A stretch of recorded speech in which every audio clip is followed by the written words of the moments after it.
Faris atau fikih faraid di dalam Islam. Sebelum kita membahas penyimpangan-penyimpangan tersebut, ilmu waris ini adalah salah satu ilmu yang wajib kita pelajari. Ya. Ada beberapa alasan-alasannya. Kenapa kita harus belajar ilmu waris ini? Alasan yang pertama, karena ada ancaman kekal di neraka. Ya. Seandainya kita tidak mau mempelajarinya atau tidak mau melaksanakannya. Di dalam surah An-Nisa ayat 14, Allah Subhanahu wa taala berfirman, A'udzu billahi minasyaitonir rajim, wa may ya'sillaha wa rasulahu. Dan barang siapa yang bermaksiat kepada Allah, yang melanggar terhadap perintah atau aturan Allah dan Rasulnya, wa yata'adda hududahu, dan juga bahkan menentang terhadap hudud atau batasan-batasan Allah, aturan-aturan Allah. Dan yang dimaksud batasan di sini adalah tentang hukum-hukum waris.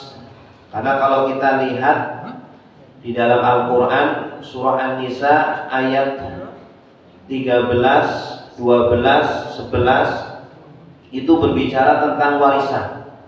Jadi ayat warisan ini ayat yang Allah Subhanahu wa taala jelaskan dengan sangat detail. Ya. Biasanya Allah ketika menyinggung tentang syariat, tentang sholat, puasa, zakat, haji, Allah hanya menyinggung secara global saja. Allah hanya menyinggung secara umum saja. Adapun perinciannya diserahkan kepada Rasulullah Sallallahu Alaihi Wasallam. Tentang sholat, wa aqimus sholat, tentang zakat, wa atuz zakat, secara global saja. Sedangkan bagaimana cara sholatnya, bagaimana cara zakatnya diserahkan kepada Rasulullah Sallallahu Alaihi Wasallam. Sedangkan tentang faraid, tentang warisan, bagaimana cara pembagiannya, siapa saja yang berhak menjadi ahli waris kita, apa syarat dan rukunnya, langsung Allah Subhanahu wa taala yang turun tangan.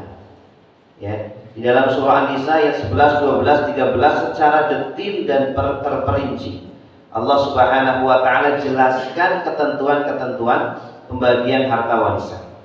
Kemudian Allah menutup pembicaraannya tentang warisan itu dengan firman-Nya, dan barang siapa yang melanggar Allah dan Rasulullah, bahkan menentang terhadap aturan-aturannya, yaitu yang berkaitan dengan warisan terutama, yudkhilhu naran, Allah langsung yang memasukkan dia ke dalam neraka. Tidak hanya masuk saja, khalidan fiha, kekal di dalamnya. Bapak Ibu sekalian, biasanya ayat yang model seperti ini, yaitu kekal di neraka, itu biasanya untuk orang kafir, orang musyrik, orang munafik. Tetapi ini bukan untuk orang musyrik ataupun kafir ataupun munafik, tetapi ditujukan kepada kita semuanya, orang-orang muslim.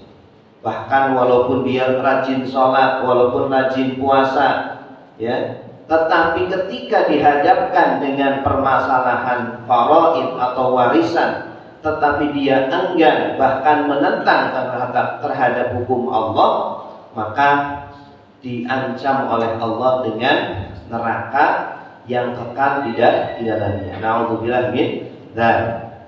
Ini alasan pertama kenapa kita wajib sebagai seorang mukmin harus mempelajari ilmu waris. Kemudian alasan yang kedua, ada perintah khusus dari Rasulullah Shallallahu Alaihi Wasallam untuk mempelajari ilmu ini.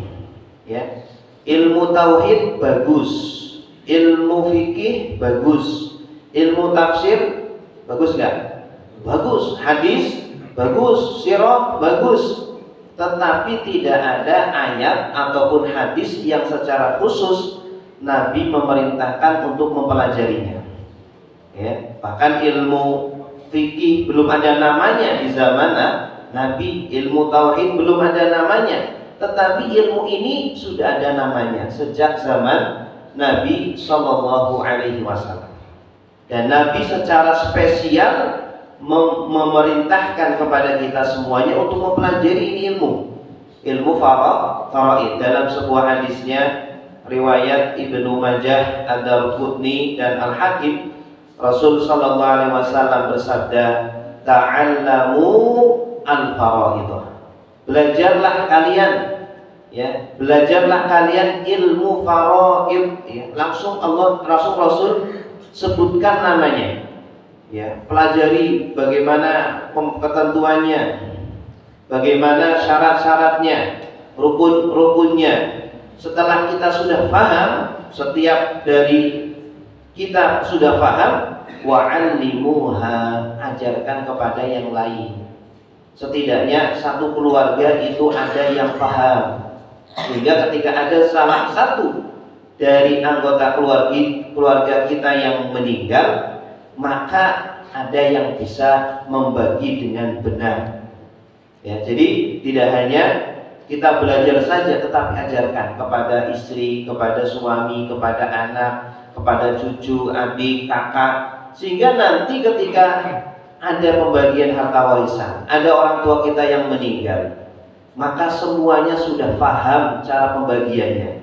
Tidak ada yang merasa lebih berhak, tidak ada yang merasa terzalimi, karena semuanya sudah paham ketentuannya.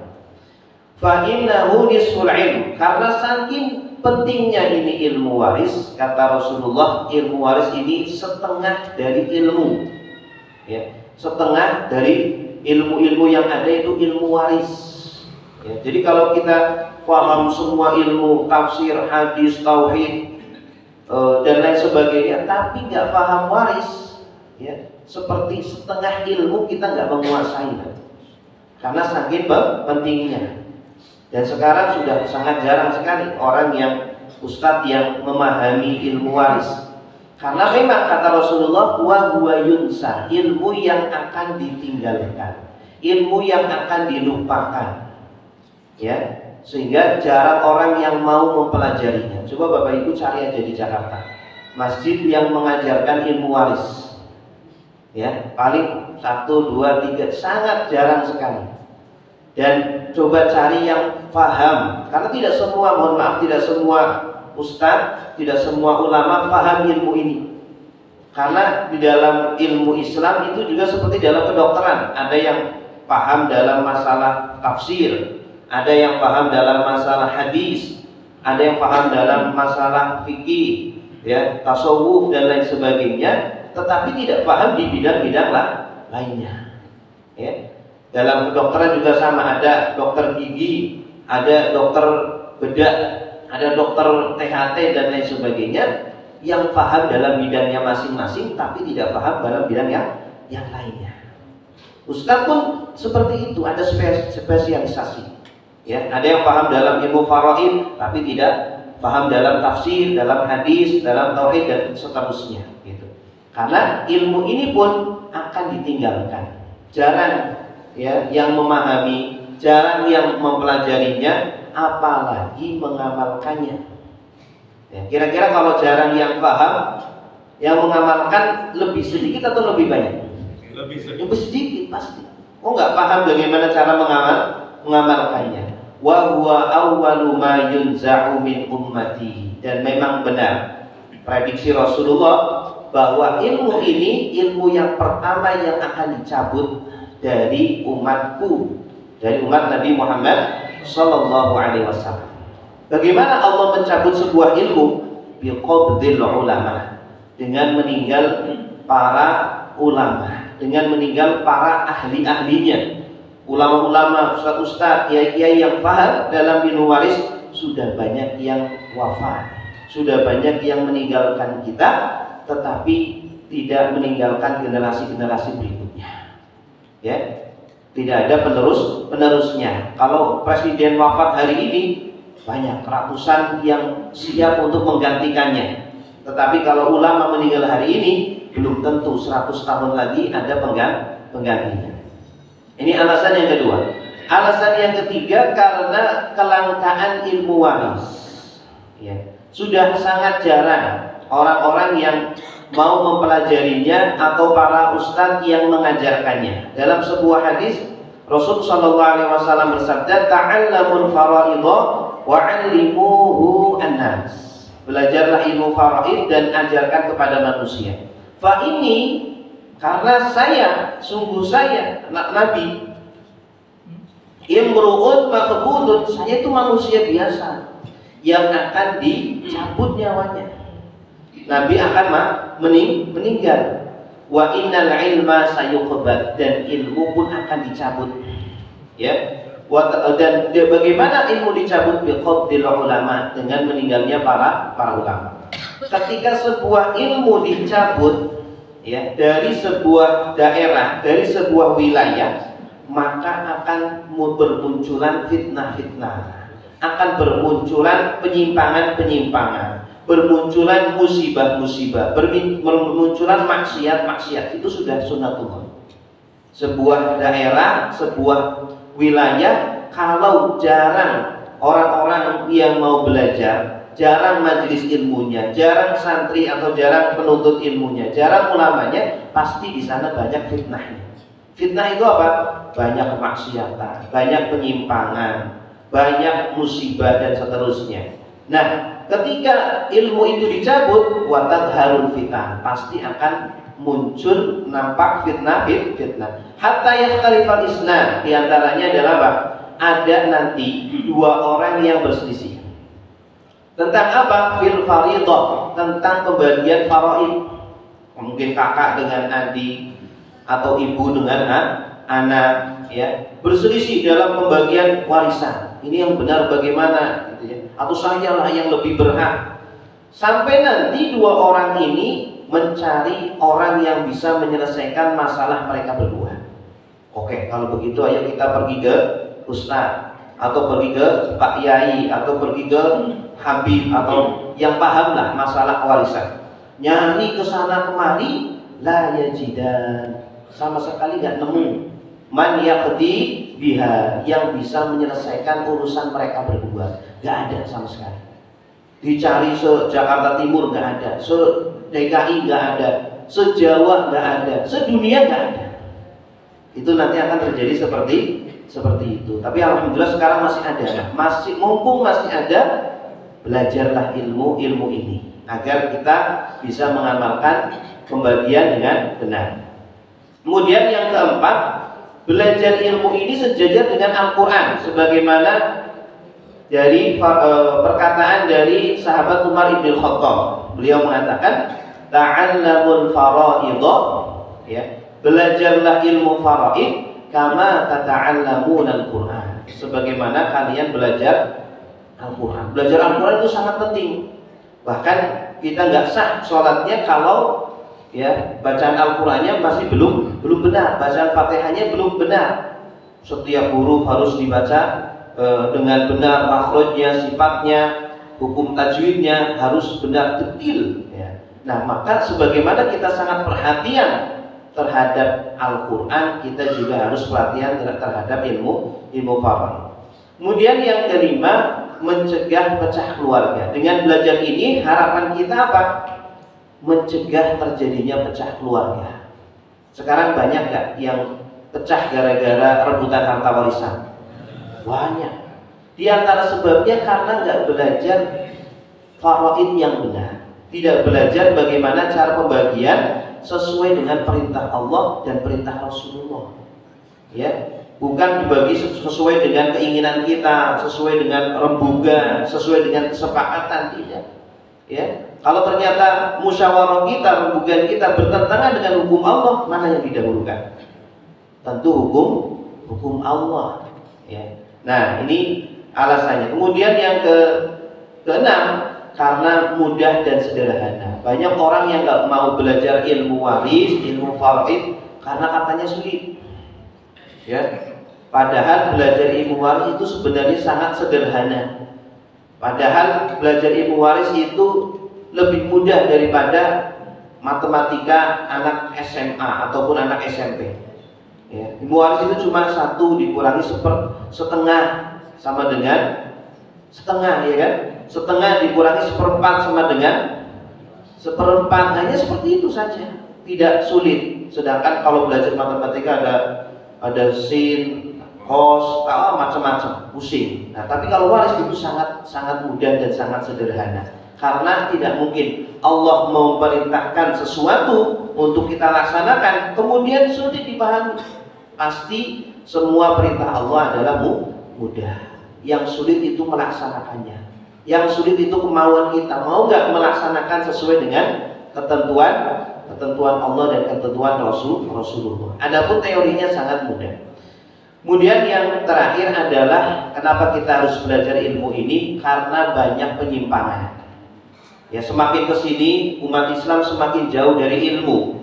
Semakin kesini umat Islam semakin sibuk dengan gemerlap dunia, sehingga banyak yang tidak paham ataupun paham tetapi menentang hukum waris, tidak mau menggunakan hukum waris, menganggap bahwa hukum waris Islam ini hanya alternatif saja, bisa ditinggalkan, seperti itu.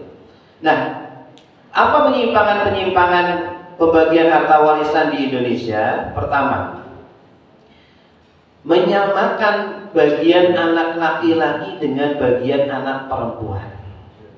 Ya, ada nggak Pak Bu? Banyak sekali. Padahal ini nggak main-main. Ya, orang yang nggak mau menerapkan ini nggak main-main, hukumannya itu neraka. Ini ayat 11. Tadi saya katakan ayat 14-nya kan mengancam yang tidak mau menerapkan pembagian harta warisan. Mana aturannya? Ayat 11. Kata Allah, yusikumullah fi auladikum lidzakari mithlu hadzil unsayain. Ya, Allah berwasiat kepada kalian semuanya. Artinya wajib. Fi auladikum, tentang harta warisan anak-anak kalian, anak kandung, ya. Lidzakari, bagi laki-laki, anak laki-laki, mithlu hadzil unsayain, adalah 2 kali lipat bagian anak perempuan. Silakan Bapak Ibu kalau percaya buka Al-Qur'annya. Kalau ngira saya itu bikin ayat-ayat baru, ya, ini benar-benar ada Pak di Al-Quran. Ayat 11 surah An-Nisa, Allah berwasiat kepada kalian semuanya. Allah berpesan, memerintahkan kepada kalian semuanya untuk membagi harta warisan anak-anak kalian yang laki-laki dapat 2 kali lipat bagian anak perempuan. Apa hikmahnya? Di antaranya anak laki-laki lah yang akan membayar mahar. Anak laki-laki lah yang menafkahi. Anak laki-laki lah yang terdepan membela keluarga, seperti itu. Nah, ini diantara hikmahnya. Tapi sangat banyak sekali yang menentang ayat ini. Ya, walaupun dia rajin sholat, walaupun rajin puasa, rajin zakat, tetapi yang kayak gini dia nggak mau melaksanakan, sama saja tetap akan dimasukkan Allah Subhanahu wa taala ke dalam neraka. Na'udzubillahi min dzalik. Kemudian yang kedua, bagi waris sejak masih hidup. Ada nggak Pak? Orang tua belum meninggal sudah bagi-bagi waris. Ya, padahal ketentuan dalam pembagian harta warisan di antara rukun atau syaratnya adalah harus meninggalnya pewaris. Pewaris itu kalau kita lihat di KBBI, orang yang meninggal yang akan mewariskan hartanya. Sedangkan ahli waris, orang yang masih hidup yang akan mewarisi ahli waris. Mewarisi pewaris. Ya, awas jangan kebalik. Pewaris itu siapa? Almarhum yang sudah meninggal yang hartanya harus dibagi. Sedangkan ahli waris yang akan mewarisi pewaris itu, anaknya, istrinya, gitu ya. Jangan kira bahwa ahli waris hanya anak saja, hanya istri saja, tetapi nanti orang tua juga bisa mewarisi anaknya, ya, bapak, ibu, saudara kita, kakak adik kita, itu ada kesempatan, ada potensi. Ya, tetapi dengan beberapa syarat. Nah, membagi harta warisan sejak masih hidup itu ternyata bertentangan dengan konsep waris. Ya, orang tua kita masih hidup, orang tua kita masih alhamdulillah masih sehat walafiat, sudah dibagi-bagi. Kadang orang tua sendiri yang membagikan, saking tidak pahamnya. Padahal syarat pembagian warisan harus sudah meninggalnya pewaris dan harus masih hidupnya ahli waris. Karena kita dibalik, pewarisnya masih hidup sudah dibagi-bagi, ahli waris sudah meninggal dia dikasih karena mungkin anaknya masih hidup. Ya, anaknya masih hidup, kemudian anaknya ini menggantikan ayahnya. Itu salah. Bahkan ini ada di dalam KHI, istilahnya adalah ahli waris pengganti. Padahal di dalam Islam tidak mengakui ahli waris pengganti. Kalau sudah meninggal tidak bisa dia mendapatkan warisan, tidak bisa digantikan oleh anaknya. Seperti itu. Nah, ini yang kedua. Kemudian yang ketiga, rancu antara hibah dan waris. Orang tua sebelum meninggal kalau mau membagi-bagikan kepada anaknya boleh, tapi akadnya hibah, jangan akadnya waris. Karena kalau akadnya waris, syaratnya belum terpenuhi, dia belum meninggal. Sedangkan harta tidak boleh diwariskan kalau dia masih hidup. Tapi kalau dihibahkan boleh nggak? Boleh, silakan. Nah, di masyarakat kira-kira pakainya hibah atau waris? Kebanyakan pakai waris. Ketika meninggal, nah dikumpulkan semuanya, anak laki-laki, anak perempuan. Nah, nih warisan kamu ini, warisan abangmu ini, warisan adikmu yang itu. Itu kan terucapnya waris atau hibah? Kebanyakan itu waris. Yang benar harusnya hibah. Bahkan terkadang ada yang menggunakan wasiat. Nah, saya wasiatkan nih rumah untuk kamu. Nah, saya wasiatkan tanah itu untuk kamu. Padahal ada hadis yang jelas, yang sharih, Rasul Shallallahu Alaihi Wasallam melarang wasiat kepada ahli waris. La wasiyata liwaris. Tidak boleh berwasiat kepada ahli waris. Tapi kita langgar. Mungkin karena tidak tahu. Kenapa tidak tahu? Karena tidak belajar. Kenapa tidak belajar? Karena nggak ada ustadznya. Padahal kita di tengah Jakarta, Masya Allah, ustadz itu berserakan di mana-mana. Ya, bisa kita tanya. Kita sampai nggak tahu, nggak ada udzur. Ya, nanti di akhirat Allah tidak menerima alasan-alasan kita. Kecuali kita mu'alaf, baru 3 hari meninggal, belum sempat belajar waris, mungkin dimaafu, ditolerir oleh Allah. Tapi kita sudah puluhan tahun menjadi Islam.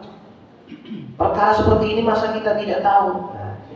Nah, maka dari situlah kita harus jeli. Islam itu jeli, detil, ya, membedakan antara hibah, waris dan wasiat agar kita tidak salah. Kemudian yang keempat, harta bersama suami dan istri. Ya, kadang sebelum dibagi ini, istri minta bagian dulu. Mohon maaf, istri atau suami, semua yang meninggal suami dulu. Suami atau istri dulu yang meninggal? Istri. Istri dulu. Ibu laki dulu atau istri dulu? Hah? Ya, semua laki-laki dulu yang meninggal. Harta dipegang oleh istri. Ketika mau dibagi, terkadang istri minta bagian dulu.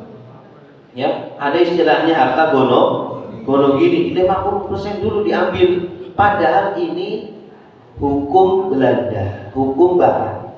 Jadi warisan Barat seperti itu memang. Jadi kalau ada suami istri meninggal salah satunya, maka setengah dari harta almarhum langsung dikuasai oleh pasangannya, istri atau suami. Makanya di sana jarang yang menikah. Kenapa? Karena takut menikah baru sehari langsung istrinya, suaminya dikasih kopi. Kopi apa? Kopi sianida. Wah. Meninggal langsung dapat harta banyak setengah, ya kan? Nah, di dalam Islam tidak mengakui yang seperti itu. Ya, kalau ada harta yang bersama antara suami dan istri, maka harus dipisahkan dulu. Harta semua beli rumah nih, Suami istri ketika beli rumah, belinya bareng-bareng. Suami bekerja, istri juga bekerja. Suami punya penghasilan, istri punya penghasilan. Beli rumah bareng-bareng. Maka nanti ketika meninggal pun rumah itu harus dipotong dulu berapa bagian punya yang hidup, masih hidup, yang punya suami atau punya istri. Yang dibagi hanya harta almarhum yang murni. Ya, semua yang meninggal suami. Suami punya andil berapa persen ini beli rumah ini? Semua andilnya 50%. Maka yang dibagi hanya 50%-nya saja. 50% punya istri jangan dibagi, itu punya hak istri, seperti itu. Nah, kita kadang di masyarakat tidak bisa meratakan semuanya. Ini semuanya punya suami punya suami atau punya istri. Padahal istri itu punya hak untuk memiliki, Bu. Ya, istri itu punya hak untuk memiliki, bukan berarti semuanya itu punya suami. Di rumah itu boleh istri punya mobil, boleh gak? Boleh. Istri punya rumah, boleh. Punya kulkas, boleh. Sehingga nanti ketika mohon maaf terjadi perceraian ataupun terjadi meninggal salah satu, itu harta yang punya istri boleh diambil sendiri. Punya suami boleh diambil sendiri. Suami tidak punya hak untuk menguasai semua harta tersebut, seperti itu. Ya, jadi mulai sekarang ibu-ibu di tag itu, Bu. Harta-harta itu ini punya saya, ini punya istri, ini punya suami gitu. Biar jelas gitu ya. Biar nanti ketika mohon maaf terjadi hal-hal yang tidak diinginkan itu jelas. Tidak terjadi perseteruan seperti itu. Kemudian selanjutnya adalah harta waris dikuasai oleh istri atau suami. Sudah meninggal suaminya, tinggal istrinya, harusnya padahal dalam ilmu waris itu pembagiannya itu disegerakan. Karena harta warisan itu seperti hutang. Ketika harta itu pemiliknya, tuannya sudah tidak ada di dalam Islam itu, harus dicari tuan barunya. Tidak boleh harta itu gantung, tidak ada yang miliki. Ya, nah ketentuan di dalam Islam ketika orang meninggal, dia memiliki harta, maka harus dicari tuan barunya itu siapa. Tidak boleh gantung. Karena apa? Karena mungkin nanti akan ada orang yang mengambil harta tersebut, akan menguasai harta tersebut, akan menikmati harta tersebut, padahal bukan punya dia. Ya, kalau sampai kemudian ditunda-tunda, mungkin ada salah satu ahli waris, mohon maaf, mungkin istrinya atau suaminya menunda-nunda, jangan dibagi dulu. Kadang kan kalau dibagi dulu nanti saya tinggal di mana? Ya, kan kayak gitu. Karena berpikirannya seperti itu. Padahal bagi waris tidak harus jual rumah. Bagi waris itu yang penting jelas kepemilikan sebuah rumah atau sebuah harta. Tidak harus jual rumah. Pun ketika harta tersebut atau rumah tersebut dibagi waris, ya, si istri itu punya hak di sana. Istri punya, itu termasuk ahli waris istri. Punya bagian 1/8 atau 1/4. Bahkan kalau istri ternyata punya andil membeli rumah tersebut, andilnya itu, bagiannya itu menjadi milik pribadi. Tidak boleh dibagi waris. Nah ini jangan sampai kemudian ketika ada almarhum yang meninggal, kemudian kita tunda-tunda tidak mau dibagi-bagi, padahal mungkin ada anak kita yang mungkin belum sukses, anak kita yang kekurangan, pengen butuh uang cash ya untuk mungkin makan, untuk berobat, untuk pendidikan, nggak bisa. Mau minta harta warisan nggak enak sama orang tuanya. Padahal kalau seperti itu termasuk zalim. Seperti orang yang berhutang, dia mampu untuk membayarnya, sudah jatuh temponya dia tunda-tunda. Ya, kata Rasulullah, matlul ghani dzulmun, menunda-nundanya orang yang mampu membayar hutang itu zalim, tidak boleh. Kemudian selanjutnya adalah menunggu semuanya wafat. Ya, semua suami, istri, ayah, ibu semuanya wafat dulu baru nanti dibagi. Ya, di masyarakat ada nggak Pak Bu? Banyak. Padahal dalam ketentuan waris kalau sudah ada satu orang, ya udah satu orang itu harus dibagi hartanya, jangan ditunggu semuanya wafat. Karena mungkin berpotensi nanti ada harta almarhum dimakan oleh sebagian ahli keluarga. Kalau bukan haknya berarti makan apa? Harta haram. Ya, bisa jadi yang memakan harta haram itu mungkin adik kita, kakak kita, ataupun ya ibu kita, ataupun anaknya gitu. Nah, itu termasuk harta haram kalau belum dibagi tetapi sudah dimakan ataupun dinikmati oleh sebagian ahli waris ataupun bukan ahli waris, tapi dia memakan harta tersebut. Makanya harus disegerakan. Kemudian selanjutnya adalah bukan ahli waris tapi menuntut. Ya, dia bukan ahli waris, bukan termasuk ahli waris, tapi menuntut. Dan tidak semua keluarga itu ahli waris. Nanti akan apa? Ada penjelasannya bahwa ahli waris itu ada 22 pihak. Nah, dari 22 pihak itu tidak semuanya nanti akan mewarisi. Ada yang sebagian terhalang oleh ahli waris yang lainnya. Nah, kalau dia terhalang bukan ahli waris, jangan malah lebih menuntut. Kemudian selanjutnya adalah pembagian harta waris berdasarkan kesepakatan. Ini juga tidak boleh. Walaupun semuanya ridho, ya. Kalau ada mohon maaf, kalau ada anak pemuda laki-laki, pemudi perempuan, kemudian bersepakat untuk berhubungan badan belum nikah, boleh nggak? Dua-duanya ridho, boleh nggak? Dua-duanya ikhlas, boleh nggak? Nggak boleh.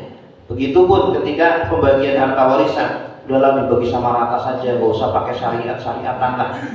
Ya, biar tidak ada yang iri. Laki-laki ya sama lah seperti perempuan, itu bersepakat dalam maksiat itu tidak diperbolehkan. Kemudian selanjutnya adalah berdasarkan ketentuan adat, ini juga tidak boleh. Ketika bertentangan antara hukum Islam dengan hukum adat, mana yang didahulukan? Hukum Islam. Tidak boleh kita mendahulukan hukum adat, harus hukum Islam. Terakhir adalah ahli waris pengganti. Ini di masyarakat ada, bahkan ini masuk dalam KHI. Namanya sih KHI, kompilasi hukum Islam, tapi ternyata tidak semuanya Islam. Bagaimana bentuknya ahli waris pengganti? Seperti ini contohnya.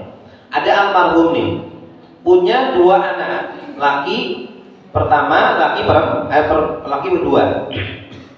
Masing-masing dari anak laki-laki ini sudah punya anak lagi. Berarti kan punya cucu.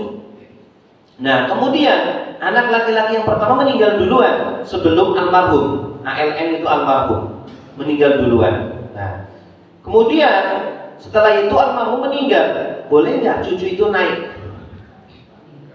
menggantikan ayahnya? Ya, ini namanya ahli waris pengganti. Ini dalam Islam tidak boleh. Cucu dari anak pertama ini terhalang oleh anak laki-laki kedua atau pamannya. Ya, jadi cucu tidak bisa mewarisi kakeknya kalau masih ada pamannya itu, atau masih ada bapaknya di atasnya. Ya, kebetulan di sini bapaknya sudah meninggal, masih ada pamannya, maka dia terhalang oleh pamannya. Tapi di dalam masyarakat atau di dalam kompilasi hukum Islam diperbolehkan. Ya, mungkin berdasarkan alasan kasihan, ini anak yatim, ini sulit hidupnya. Makanya di dalam fikih Mesir, undang-undang Mesir menetapkan ada namanya wasiat wajib. Ya, dalam kondisi seperti ini ada wasiat wajib. Kapan? Yaitu ketika ada cucu, ya, yang ayahnya sudah meninggal, dia sudah menjadi yatim. Kemudian kakeknya setelah itu baru meninggal. Ketika kakeknya meninggal, otomatis nanti cucunya nggak ada yang merawat, karena dia sudah menjadi yatim. Nah, maka dalam kondisi seperti itu, kakek harus berwasiat kepada cucunya sebagian harta maksimal 1/3, ya, agar cucunya tidak terlantar, gitu. Maksimalnya 1/3. Nah, ini ahli waris pengganti. Baik Bapak Ibu, demikian yang bisa kami sampaikan. Ini sebenarnya ada materi lagi ini segini.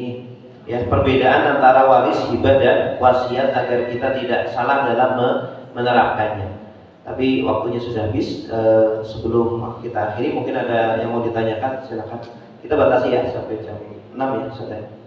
Ya, silakan. Waalaikumsalam warahmatullahi wabarakatuh. Dari keterangan Ustaz tadi, kalau saya lihat pribadi itu banyak yang terjadi pada kita yang tadi yang masalah penyimpangan itu. Iya. Yang sudah terjadi ya, di hartanya dibagi sama saja. Kalau sudah terjadi kan katanya tidak boleh satu lagi. Nah, berdasarkan hukum adat, kalau di Sumatera kan ada yang kasihkan ke perempuan saja. Kalau sudah terjadi seperti itu, bagaimana? Iya. Itu satu. Kedua tadi yang sudah. Nggak, satu dulu Pak, takut saya lupa nanti yang kedua. Mending Bapak lupa daripada saya. Jadi kalau sudah terjadi bagaimana Pak Ustaz? Tadi yang sudah disebutkan ternyata ada semua sama saya. Bagaimana solusinya? Ya harus dikumpulkan keluarganya Pak. Harus dikumpulkan semua ahli warisnya. Yang kita lakukan kemarin itu salah. Ya, semua bagi rata semuanya. Laki-laki dapat sama seperti perempuan. Kita harus minta ridhonya. Minta ridho kepada anak laki-laki itu. Ya, mohon maaf anak laki-laki kemarin sebenarnya kamu dapat 2 kali lipat. Ya, kalau dia meridhoi beres. Kalau meridhoi. Masalahnya kalau nggak ridho. Masalahnya kalau nggak ridho. Kalau nggak ridho maka harus dikasih. Ya, semua dia kemarin cuma dapat 100 juta, harusnya dapat 200 juta. Nah, itu 100 juta lagi larinya kemana?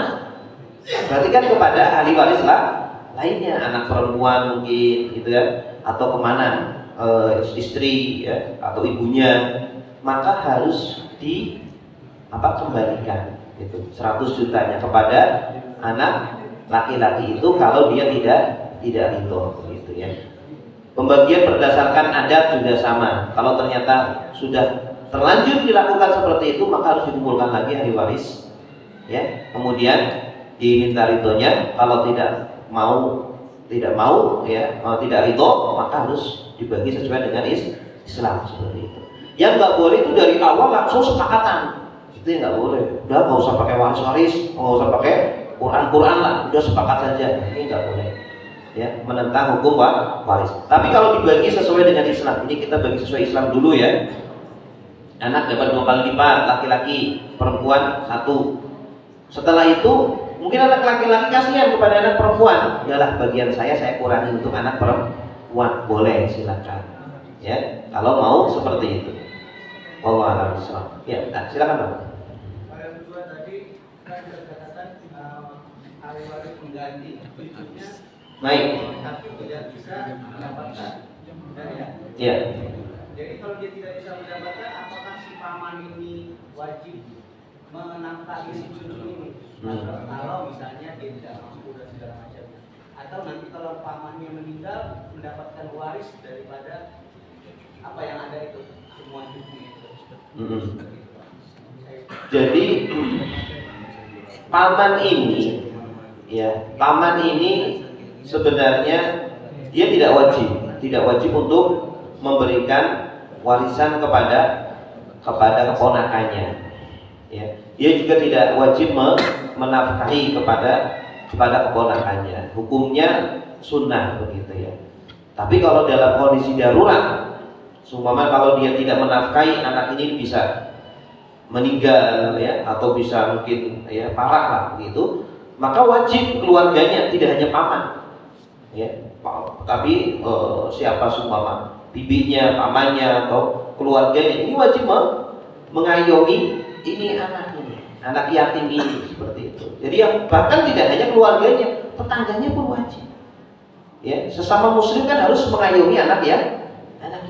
Tidak boleh ada di sebuah RT kemudian ada anak yatim yang terkatung-katung, yang terlantar, tidak bisa makan, tidak bisa minum, tidak bisa sekolah, tidak bisa berobat, itu berdosa itu. Ya, fardu kifayah, harus ada orang yang mengurusi anak yatim tersebut seperti itu. Ya, tapi dalam kondisi seperti itu, ya kewajiban itu, paman itu sebenarnya tidak wajib untuk menafkahi keponakannya atau tidak wajib memberi, tapi ya kembali kepada pribadi masing-masing. Harusnya dia bertindak sebagai pengganti ayahnya, harusnya seperti itu. Tapi dalam ketentuan warisan itu sifatnya kaku. warisan itu kaku, tidak bisa diubah-ubah, tidak bisa ditolerir. Ya, tapi kalau sedekah, hibah itu sifatnya fleksibel gitu. Wallahu a'lam. Baik, silakan Pak. Assalamualaikum warahmatullahi wabarakatuh. Waalaikumsalam. Ini masalah kesepakatan Ustaz ya.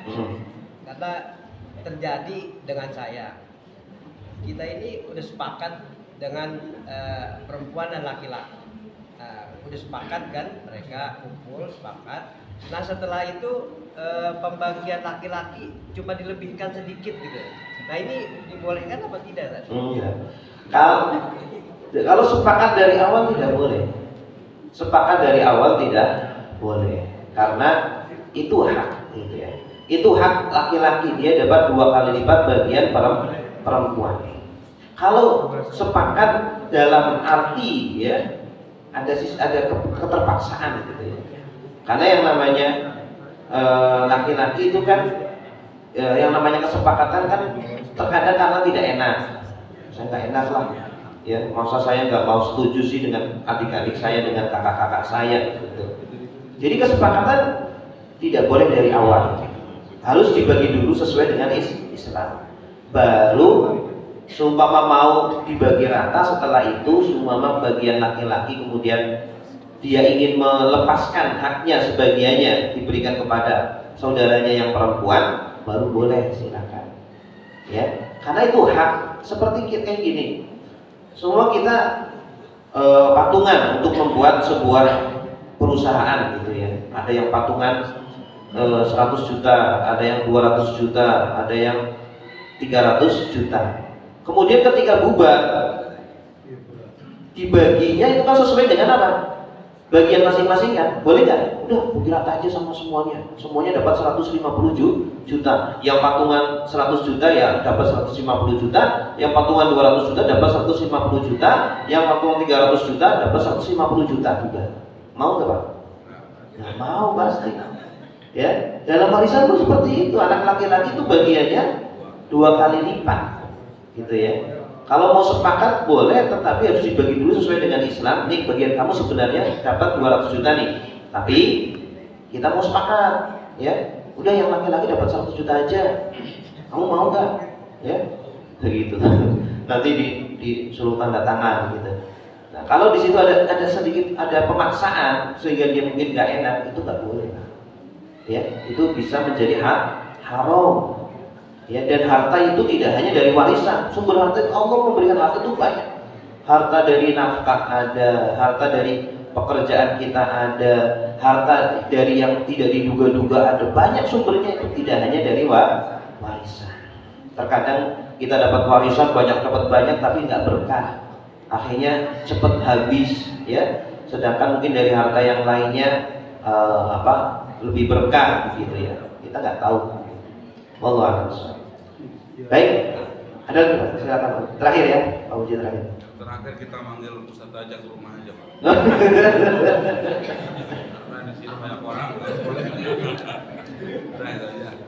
Ya, insya Allah nanti kalau ada kesempatan lain, insya Allah kita bahas lagi ya. Mohon maaf, nanti saya ada isi lagi, jadi saya permisi. Nanti aja Bu ya, nanti apa namanya? Saya soalnya ada misi lagi setengah jam 6:15. Baik, terima kasih atas perhatiannya. Semoga bisa kita pahami dan bisa kita amalkan dalam kehidupan sehari-hari kita.